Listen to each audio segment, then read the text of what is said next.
Hello दोस्तों, welcome to software engineering channel. क्या हाल चाल है आप लोगों का। आज का जो हमारा पॉडकास्ट है वो भी एक बड़ी ही इंटरेस्टिंग टॉपिक के ऊपर है। और ये टॉपिक ना आजकल ट्रेंडिंग चल रहा है और जितने भी कंटेंट क्रिएटर्स हैं किसी भी फील्ड के हों वो इस चीज़ को कवर अप कर रहे हैं। तो चीज़ भी बड़ी इन्फॉर्मेटिव है, तो मैंने सोचा कि मुझे भी कवर करना चाहिए। और वो ये है कि फ़र्ज़ करें कि मैं अगर आज मुझे ज़ीरो से कोई प्रोग्रामिंग की दुनिया में या सॉफ्टवेयर इंजीनियरिंग की दुनिया में कदम रखना पड़ता है, तो मैं अगर दोबारा से ज़ीरो से प्रोग्रामिंग सीखना स्टार्ट करना चाहता हूँ तो मेरी अप्रोच क्या होगी।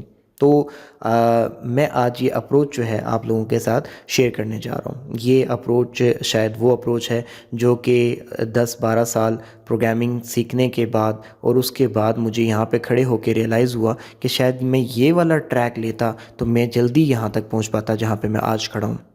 तो इट इज़ सेम लाइक कि आप कोई एक बड़ा मुश्किल सा रास्ता पकड़ते हैं किसी पहाड़ के ऊपर चोटी पे पहुंचने के लिए, और जब आप वहाँ पहुंच पहुंच जाते हैं और पहुंच के जब वहाँ खड़े होते हैं तो खड़े होने के बाद जब नीचे आप देखते हैं और डिफरेंट किस्म के आपको मुख्तलिफ़ किस्म के ट्रैक वहाँ तक आने वाले नज़र आ रहे होते हैं, तो फिर आप वहाँ पे खड़े होके तो फिर आप ये बताते हैं कि यार आई थिंक सो कि मैं इस रास्ते से आया हूँ तो ये काफ़ी टफ था, जबकि इसकी जगह मैं दूसरा साथ वाला रास्ता ले लेता तो वो बहुत आसान था और मैं जल्दी पहुंच जाता। तो इस वक्त यू कैन से कि वो तमाम जूनियर्स जो मेरी इस बात को सुन रहे हैं उनके लिए I am from the future, तो मैं उनको ये बड़े अच्छे तरीके से बता सकता हूँ कि अगर मैं भी अब ऊपर पहुँच के जो मुझे रियलाइज़ होता है कि अगर मैं यहाँ पे आने के लिए ये रास्ता लेता या फिर ये रास्ता लेता तो बड़ा अच्छा होता, तो मैं वो रास्ता आप लोगों के साथ शेयर करने जा रहा हूँ। सादा लफ्ज़ों में अगर देखा जाए तो हम बात करते हैं, तो अगर मैं ज़ीरो पे आ जाता हूँ आज भी और मुझे दोबारा से इस प्रोग्रामिंग की जो है फील्ड में आना पड़े और मुझे सीखना स्टार्ट करना पड़े तो मैं क्या करूँगा। तो सबसे पहले तो यार देखो, मैं मानता हूँ कि इस दौर के अंदर सबसे ज़्यादा बात हो रही है पाइथन की, लेकिन अभी भी मैं यही कहूँगा कि अगर मुझे ज़ीरो से स्टार्ट करना पड़े तो मैं कहाँ से स्टार्ट करूँगा। मैं डेफिनेटली सी प्लस प्लस से स्टार्ट करूँगा। ठीक है। मैं सी प्लस प्लस से क्यों स्टार्ट करूँगा, मैं अपने स्टूडेंट्स को जो कि इस वक्त मेरे इंस्टीट्यूट में भी पास पढ़ रहे होते हैं उनको भी मैं हमेशा ये एग्जांपल देता हूँ कि यार Python is like an automatic car, वो ना गियर खुद लगा लेती है। ठीक है। सी प्लस प्लस जो है ना वो है थोड़ी सी मैनुअल कार, उसमें जो सीखते हो ना आप तो आपको क्लच और गियर भी साथ साथ सीखने पड़ते हैं। तो जब आप सी प्लस प्लस सीख लोगे तो आप पाइथन चला लोगे, लेकिन अगर आपने पाइथन सीखी तो शायद सी प्लस प्लस लैंग्वेज जैसी लैंग्वेजेस के ऊपर आप ज़्यादा कंट्रोल नहीं कर सकोगे, जबकि ज़्यादातर लैंग्वेजेस आज भी सी प्लस प्लस जैसी हैं। तो मैं अगर स्टार्ट लूँगा तो मैं कहाँ से स्टार्ट लूँगा, मैं सी प्लस प्लस से स्टार्ट लूँगा, ये तो डन है। अच्छा, उसके बाद अगर मैं सीखने की बात करूँ तो सी प्लस प्लस तो मैंने लैंग्वेज चूज़ कर ली, तो अब मैं सीखने के लिए क्या अप्रोच लूँगा। तो सबसे पहले मैं बैठ जाऊंगा और मैं गूगल पे सर्च करूंगा कि सी प्लस प्लस सीखने के लिए बेस्ट बुक्स कौन कौन सी हैं। जी बिल्कुल, आपने सही सुना। आल दो कि मैं इस वक्त आपसे यूट्यूब के चैनल को यूट्यूब के प्लेटफॉर्म को इस्तेमाल करते हुए आपसे बात कर रहा हूँ, लेकिन फिर भी मैं आपको कभी भी यूट्यूब की कोई ट्यूटोरियल सीरीज़ रिकमेंड नहीं करूँगा कि आप एक बेसिक लेवल पे बिल्कुल ज़ीरो से किसी चीज़ को स्टार्ट करने के लिए, अगर आप प्रोग्रामिंग की दुनिया में आ रहे हैं तो मैं तब की बात कर रहा हूँ, तो बिल्कुल ज़ीरो से किसी चीज़ को स्टार्ट करने के लिए आप यूट्यूब की सीरीज़ स्टार्ट करें या फिर कोई देखें। मैं आपको कभी भी रिकमेंड नहीं करूँगा, बिल्कुल भी रिकमेंड नहीं करूँगा। हाँ, अगर आप कोई एक प्रोग्रामिंग, दो प्रोग्रामिंग, तीन प्रोग्रामिंग लैंग्वेज सीख चुके हैं, अब आप कोई नया मॉडर्न फ्रेमवर्क वगैरह सीखने जा रहे हो तो ठीक है, आप जाओ यूट्यूब के ऊपर, आप प्लेलिस्ट देखो, कोई अच्छी सी प्लेलिस्ट ढूंढो, आप कोई पेड कोर्स बाय कर लो, दैट्स गुड। लेकिन स्टार्टिंग पे अगर आप आज ज़ीरो पे खड़े हो ना तो मैं आपको कभी भी रिकमेंड नहीं करूँगा कि कोई यूट्यूब की प्लेलिस्ट उठाओ और वहाँ से सीखना शुरू कर दो। मैं आपको क्या रिकमेंड करूँगा कि बुक तलाश करो। ठीक है, जाओ और ज़बरदस्ती गूगल करो, गूगल पे अच्छी सी कोई बुक तलाश करो सी प्लस प्लस के हवाले से। ठीक है, जब आप बुक तलाश करोगे तो आपको एक नहीं बहुत सारी बुक्स नज़र आएंगी। और एक बात याद रखें, टॉप पे नज़र आने वाली जो बुक आपको गूगल पे मिलेगी वो बुक नहीं होगी जो कि अच्छी बुक होगी, बल्कि वो बुक होगी जिसकी सर्च इंजन ऑप्टिमाइजेशन यानी कि एसईओ अच्छी हुई हुई होगी।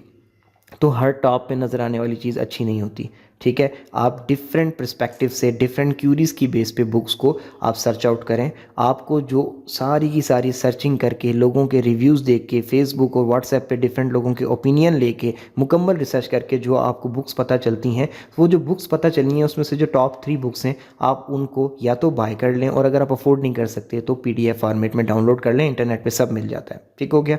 आपको जब वो बुक मिल जाए तो उन बुक्स को सबको उसके स्टार्टिंग के एक एक दो दो तीन तीन पेज, मुझे पता है टाइम कंज्यूमिंग प्रोसेस है, लेकिन यार बहुत ज़्यादा किसी गलत प्लेलिस्ट या किसी गलत बुक पे टाइम लगा लेने से बेहतर है कि थोड़ा सा टाइम आप सब बुकों पे दो दो तीन तीन पेजेस को पढ़ लें। ठीक हो गया। जब आप दो दो तीन तीन पेजेस को आप पढ़ लेंगे तो फिर उसके बाद जो है आपको आइडिया हो जाएगा कि कौन सी बुक आपके माइंड के साथ ज़्यादा अलाइन हो पा रही है, कौन से बंदे के बात करने का या लिखने का स्टाइल ऐसा है जो कि आपके दिमाग में ज़्यादा अच्छे तरीके से बैठ पा रहा है। बाकी सब बुक्स को साइड पे रखें, उस एक किताब को पकड़ लें, उस बुक को पढ़ना शुरू करें और उसके अंदर वो जो कुछ सिखा रहा है, जैसे जैसे सिखा रहा है सीखते चले जाएं। इन बिटवीन आपने किसी दूसरी अप्रोच की तरफ नहीं जाना है, किसी दूसरे वीडियो ट्यूटोरियल की तरफ नहीं जाना है, किसी दूसरी बुक की तरफ नहीं जाना है। जस्ट उसको फॉलो करो यार। अभी आप नए हो, अभी आप ऐसे बंदे नहीं हो कि आप तीन बंदों के ओपिनियंस लेकर तो उसके अंदर कंपैरिजन करके ये डिसाइड कर सको कौन बेस्ट है। इस वक्त एक गुरु पकड़ो और उसके पीछे चल दो, दैट्स इट। ठीक है, और उसको फॉलो करते चले जाओ, करते चले जाओ। बुक बड़ी है तो भी उसको फॉलो करो, ज़्यादा से ज़्यादा फॉलो करो। जल्दी ख़त्म करनी है तो पेजेस स्किप करने की बजाय अपने पढ़ाने का टाइम ज़्यादा बढ़ा दो पर डे, ताकि कम दिन के अंदर ख़त्म हो सके। लेकिन अच्छे तरीके से समझ के उसको बुक को फॉलो करके वहाँ से C++ सीखो। और उसके बाद बुक कोई ऐसी उठाओ अगर हो सके तो जिसके अंदर ऑब्जेक्ट ओरिएंटेड प्रोग्रामिंग यानी कि ऊप के भी कंसेप्ट हो। फिर C++ को यूज़ करते हुए ऊप के कंसेप्ट के ऊपर भी ग्रिप ले लो। जब ये चीज़ें हो जाएं और आपको लगे कि हाँ यार इस बुक को तो मैं फॉलो करके बड़े ज़बरदस्त प्रोग्रामिंग सीख चुका हूँ, बड़ी ज़बरदस्त ऊप सीख चुका हूँ, और मैं इसके अंदर लिखे हुए सवाल समझ भी लेता हूँ और अपनी तरफ से कोई प्रोग्राम बना भी लेता हूँ, तो किसी भी जो आपके प्रॉब्लम्स प्रोवाइड करने वाले प्लेटफॉर्म होते हैं, वेबसाइट्स होती हैं, उनके ऊपर चले जाएं। जैसे कि लीड कोड एक बड़ी फेमस वेबसाइट है, वहाँ पे डिफरेंट किस्म के आपको प्रॉब्लम मिलते हैं, आप किसी भी लैंग्वेज में सॉल्व कर सकते हैं। आप बिगनर लेवल से लेकर इंटरमीडिएट लेवल तक के जो प्रॉब्लम्स हैं, आप वहाँ पे बैठ के लीड कोड पे वो प्रोग्रामिंग और वो ऊप की स्किल्स जो कि आपने बुक से सीखी थी उनको फॉलो करते हुए लीड कोड के प्रॉब्लम सॉल्व करें। मैं ये नहीं कह रहा कि हाई लेवल पे भी जाओ, बिगनर और इंटरमीडिएट लेवल के कुछ प्रॉब्लम सॉल्व करो, दैट्स इट। आपको C++ के अंदर काम करने से एक प्रोग्रामिंग लैंग्वेज का इंट्रोडक्शन मिल गया, ऊप अच्छे से आ गई, लॉजिक बिल्डिंग हो गई, प्रॉब्लम सॉल्विंग स्किल इंप्रूव हो गई। अगर आपने मेरी यहाँ तक की अप्रोच फॉलो कर ली तो अब नेक्स्ट स्टेप पे आपने क्या करना है, अब आपने रिसर्च करनी है कि प्रोग्रामिंग तो मैंने बेसिक लेवल पे सीख ली, अब मैं जाना किस तरफ चाहता हूँ। देखिए प्रोग्रामिंग से कोई एक काम तो होता नहीं है। प्रोग्रामिंग से आपकी वेब ऐप डेवलपमेंट भी होती है, प्रोग्रामिंग से आपकी मोबाइल ऐप डेवलपमेंट भी होती है, AI की दुनिया भी अब बहुत ज़्यादा इन होती चली जा रही है, और चौथे नंबर पे अगर हम बात करें तो गेम डेवलपमेंट की भी बहुत ज़्यादा डिमांड है। आप इन फील्ड्स को स्टडी करो। स्टडी करने का मतलब ये है कि आप इन फील्ड के अंदर जो लोग गए हैं उनके यूट्यूब के ऊपर, यहाँ पे यूट्यूब यूज़ करनी है, उनके यूट्यूब के ऊपर इंटरव्यूज़ देखो, उनके यूट्यूब पे एक्सपीरियंसेस देखो, वो कमा कितना रहे हैं। जॉब मार्केट में जाओ, देखो कि किस किस फील्ड की कितनी कितनी ज़्यादा जॉब है। जो लोग इस फील्ड में काम कर रहे हैं वो इस फील्ड के बारे में क्या कमेंट करते हैं। 6 महीने साल काम करने के बाद वो एग्जॉस्ट हो चुके हैं या फिर वो इन्जॉय कर रहे हैं। आप फिर आपका इंटरेस्ट, सबसे मोस्ट इंपॉर्टेंट थिंग इसके, आपका इंटरेस्ट किस में बिल्डअप हो रहा है।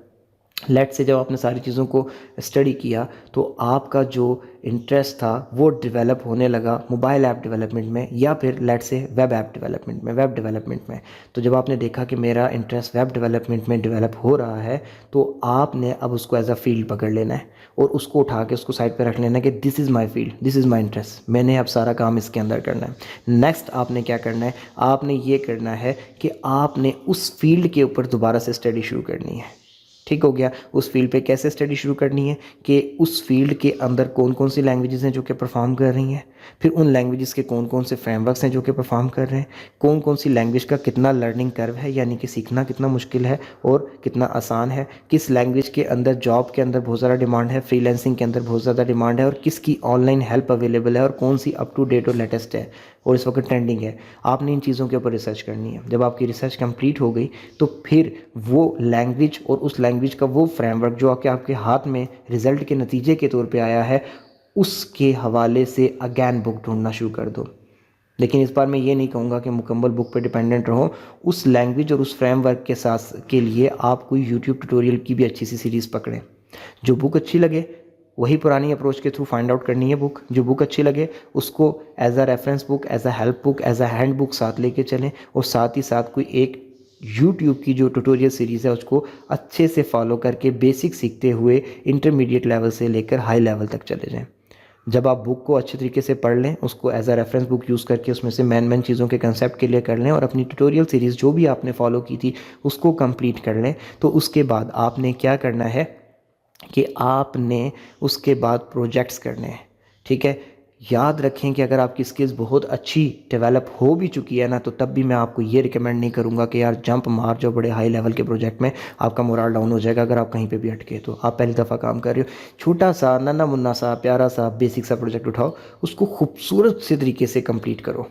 जब वो कंप्लीट हो जाए तो उसको रखो, एक दिन जाओ, एंजॉय करो, सोशल मीडिया यूज़ करो, गाने सुनो, मूवीज़ देखो, वापस आओ, नेक्स्ट डे से दोबारा अलाइन हो जाओ और कोई मीडियोकर लेवल का, इंटरमीडिएट लेवल का प्रोजेक्ट तलाश करो, उसको कंप्लीट करो। जब आपका वो इंटरमीडिएट लेवल का प्रोजेक्ट कंप्लीट हो चुका हो, तो उसके बाद अगैन एक दो दिन जाओ, खुद को रिफ़्रेश करो, एंजॉय करो, वापस आओ और अब कोई हाई लेवल का ट्रिकी प्रोजेक्ट उठाओ जिसको आपने कम से कम भी 1 महीना से 40 दिन के अंदर अंदर कवर करना है, सारे प्रोटोकॉल्स को फॉलो करते हुए। ठीक हो गया। अब आपने जब उसको फॉलो करते हुए, सारे प्रोटोकॉल्स को फॉलो करते हुए उस प्रोजेक्ट को कंप्लीट कर लिया, ठीक है, तो अब आपके पास कॉन्फिडेंस आ जाएगा। अब आप इस वक्त जो है तैयार हो चुके हैं अपने नेक्स्ट स्टेप पे जाने के लिए। लेकिन नेक्स्ट स्टेप पे जाने से पहले मैं आपको दो चीज़ें बताना चाहूँगा। वो ये कि जब आप अपनी यूट्यूब की ट्यूटोरियल सीरीज़ ख़त्म कर चुके होंगे, रेफरेंस बुक से सारे कंसेप्ट क्लियर कर चुके होंगे, तो जो पहला प्रोजेक्ट होगा उसको स्टार्ट करने से पहले पहले गिट और गिट हब के कंसेप्ट को अच्छे से पढ़ लेना और कोशिश ये करना कि अपने बेसिक प्रोजेक्ट को ही गिट हब के साथ लेके चलो, ताकि आपकी गिट हब पे भी एक प्रोफाइल बिल्ड होती रहे। अब जो गिट हब है, अगर हम उसकी बात करें तो गिट हब या फिर गिट को सीखना कोई मुश्किल काम नहीं है। अगर आप किसी एक दिन अपनी जो सीरीज़ और जो चीज़ें लेके चल रहे होंगे उसके अंदर किसी एक दिन भी अगर आप बैठकर या 2 दिन आप बैठकर थोड़ा सा गिट हब को सीखने पे टाइम दे देंगे, जिसकी प्लेलिस्ट भी शायद हमारी आप कंप्लीट अगर देखी हो आप लोगों ने, अगर आप मेरे सब्सक्राइबर हैं, और अगर आप नहीं हैं सब्सक्राइबर तो सब्सक्राइब कर लें। और गिट हब की पूरी प्लेलिस्ट मेरे इस चैनल पे पड़ी हुई है, मैं उसका नीचे लिंक भी दे दूँगा, आप वहीं से फॉलो कर सकते हैं। तो आप 1 से 2 दिन के अंदर जो है गिट हब के कंसेप्ट को सीख के इस्तेमाल करना शुरू कर सकते हैं। अच्छा, इसके बाद आपने क्या करना है कि इन बिटवीन आप जब अपने intermediate to high level project की तरफ जा रहे होंगे, तो वहाँ पे कहीं पे पॉज़ लेकर आपने बेसिक कंसेप्ट या फिर कोर कंसेप्ट ऑफ डेटाबेस को भी क्लियर कर लेना है थ्रू MS SQL सर्वर या फिर थ्रू MySQL, जिस पे आपका दिल चाहे, जो प्लेटफॉर्म आप यूज़ कर रहे हो उसके साथ जो बेस्ट अलाइन होने वाला डेटाबेस सिस्टम हो उसको यूज़ करके आप अपने कोर कंसेप्ट क्लियर कर लें कि किस तरीके से आपके रिलेशंस बनते हैं, टेबल्स क्या होते हैं, रिकॉर्ड क्या होता है, टपल क्या होता है, प्राइमरी की क्या है, फॉरेन की क्या है, मतलब थोड़े से बेसिक कंसेप्ट आप पढ़ लें। अगर आप उनको भी पढ़ना चाहें तो उसकी भी जो प्ले लिस्ट है वो हमारे चैनल पर मौजूद है, उसका भी नीचे मैं लिंक भी दे दूँगा, आप उसको भी देख सकते हैं। तो आप बेसिकली ये चीज़ें पैरेलल आप कवर अप कर लें। तो ये सारे के सारे काम आप कर लेंगे किसी भी एक फ्रेमवर्क को चूज़ करके। तो आपने C++ से अपना सारा कुछ स्टार्ट किया और उसको लेके चलते चले गए और एक फ्रेमवर्क और एक टेक्नोलॉजी आपने एक चूज़ की और उसके अंदर आपने अपनी स्किल्स को पॉलिश करके गिटहब पे एक अच्छी सी प्रोफाइल आपने बना ली। फिर उसके बाद आपने क्या किया कि आपने साथ साथ अपने डेटाबेस के कंसेप्ट को भी आपने पॉलिश कर लिया।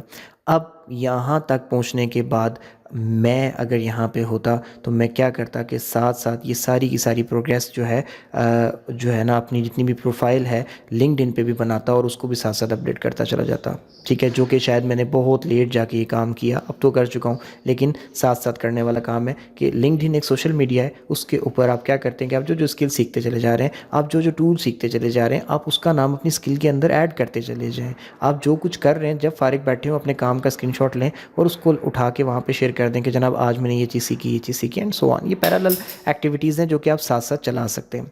अब इसके बाद अगर हम इससे आगे बात करें तो एक काम जो कि मुझे उस स्टेज, अब तो खैर ज़ाहिर सी बात है इतना वक्त हो गया काम करते हुए, बहुत सारे प्रोफेशनल प्रोजेक्ट कर लिए हैं, क्लाइंट्स के साथ काम कर लिए, लेकिन जब आप बिल्कुल ज़ीरो से सीख रहे होते हो और जब एक स्किल आपके पास आ चुकी होती है, तो जो मोस्ट इंपॉर्टेंट चीज़ करने वाली होती है जो कि हम अमूमन नहीं करते, वो ये हमें कर लेनी चाहिए कि हमें ना किसी एक क्लाइंट के साथ डील करनी चाहिए और कोई ऐसा प्रोजेक्ट, ऐसा क्लाइंट जिसका जो प्रोजेक्ट है वो कोई बहुत ही बेसिक लेवल का नहीं है, हाई लेवल का नहीं, कोई मीडियम से लेवल का प्रोजेक्ट हो, उसके साथ डील करनी है।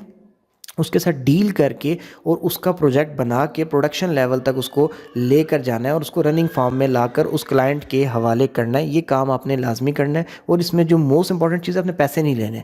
आप क्लाइंट को बोलें यार मैं प्रैक्टिस के लिए कर रहा हूँ, मैं फ्री में करूँगा, तो मुझसे करवा लो, पसंद आए तो चलाते रहना, ठीक है। और आप अगर कोई ना पसंद आए तो मुझे चेंजिंग्स बताना, मैं करके दूंगा, मुफ्त में करके दूंगा। एक प्रोजेक्ट आपने मुफ्त में करना है। इट इज़ नॉट लाइक कि अब तो मुझे काम आ गया तो मैं पैसे लूँगा। आपको काम आ गया है, लेकिन आप उस वक्त परेशान हो जाएंगे जब क्लाइंट आपके हाथ में एक अमाउंट रखेगा और बोलेगा कि अब काम करके दो। आपने प्रोफेशनली भी तक काम नहीं किया है। जब पैसे हाथ में होंगे तो आपको ये खौफ लाजमी आएगा कि मैं इसकी एक्सपेक्टेशन पे पूरा उतर पाऊंगा या ना उतर पाऊँ। कहीं ऐसा ना हो कि बाद में मुझे गालियाँ पड़ जाएँ। ठीक है, तो इसलिए आपको क्लाइंट के साथ मुफ्त में काम करके, उसका प्रोजेक्ट मुफ्त में बना के, उसकी रिक्वायरमेंट्स पूरी करके उससे एक दफ़ा अपनी तारीफ़ लाजमी करवानी है, ताकि आपको वो कॉन्फिडेंस आ जाए कि अब तो मैं पैसे भी लेके काम कर सकता हूँ। और वो प्रोजेक्ट जब आप रनिंग फॉर्म में देखोगे, क्लाइंट के हाथ में देखोगे, ऐप है तो अगर आप देखोगे उसको प्ले स्टोर पर चलता हुआ, वेब डेवलपमेंट है तो अगर आप एक वेबसाइट को चलता हुआ देखोगे जो आपने खुद बनाई है, तो वो जो कॉन्फिडेंस मिलेगा ना यार, उसकी बात ही कुछ हो रहा है। तो वो काम एक दफ़ा लाजमी करो, मुफ्त में प्रोजेक्ट चलाओ